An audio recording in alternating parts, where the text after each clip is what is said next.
घेतल्या जातात असं माझं वैयक्तिक मत आहे. एक मिनिट कारण माऊलींचा सोहळा 750वा गेल्या वर्षी झाला.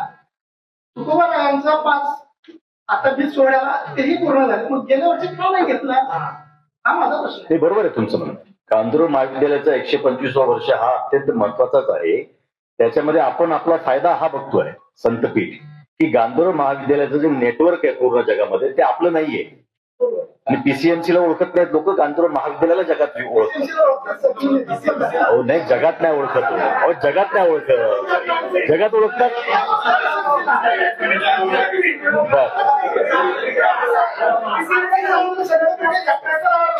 फक्त कॉन्टेस्ट करण्यासाठी म्हणून नका विचारू. मी म्हणतो की जगात अखिल भारतीय गांधर्व महाविद्यालय जेवढं फेमस आहे तर त्याच्या मदतीने आपल्याला फायदा होईल. कुठल्या कुठल्या देशातून स्पर्धक सहभागी होऊ शकतात तुम्ही सांगा गांधर्व महाविद्यालय